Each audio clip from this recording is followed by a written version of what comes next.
God came. That changes everything. By Amy Olrick. Do not be afraid. I bring you good news that will cause great joy for all the people. Luke chapter 2, verse 10. When I was a little girl, waiting for Christmas felt interminable.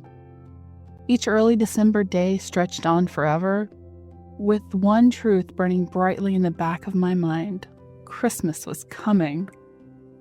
Now, as an adult, the lead up to Christmas feels less like waiting and more like rushing. Between travel plans, visiting loved ones, cooking meals, and preparing gifts, the only ever-present truth in the back of my mind is often just this: I have to keep going. Yet no matter my state of mind, one carol still has the power to stop me in my tracks. O Holy Night. Its words slow my pace, quiet my heart, and draw me back to the reason for both the longing and the preparation.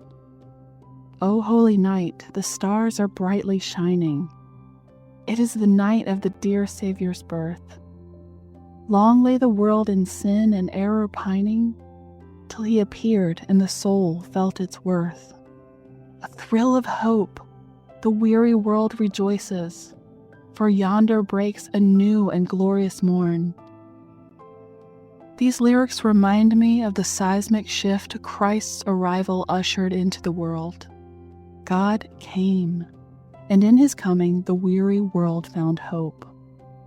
Jesus entered fully into our beauty, our worries, our longings, our divisions, and our mess. God chose humility over power, love over domination, and in that choice, a tiny baby turned the world upside down. That night, the angels sang too, not to kings or the powerful, but to shepherds working among livestock in the night. Luke chapter 2, verse 10 tells us their words: Do not be afraid. I bring you good news that will cause great joy for all the people. For all people.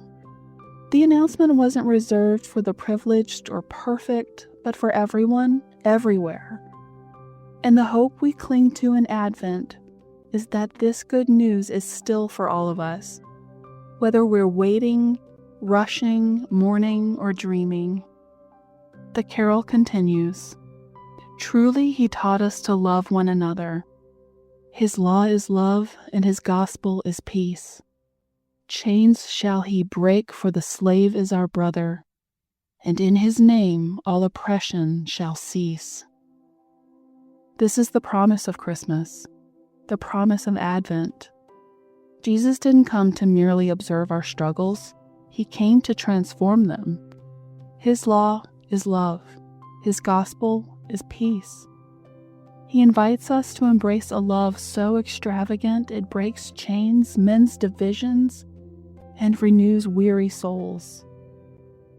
My prayer for us this Advent season is that we would slow down and feel the full weight of our worth in God's eyes. May we be overwhelmed by how deeply we are loved enough for God to enter into human fragility and draw near to us. And once we have felt this, may we have eyes to see each other, all souls, through the lens of this marvelous worth. This is the heart of Advent, waiting with hope, living in peace, rejoicing in love, and preparing with joy for the arrival of the one who makes all things new. Question for reflection. Today, no matter what you need to accomplish, take a minute to slow down, breathe deep, be in this moment, in the here and the now. Look for Jesus, expect him to come. Where do you feel weary? Where in your life do you long for his presence? Take a moment to invite Jesus into those places. How might Christ's arrival transform your perspective and give you rest?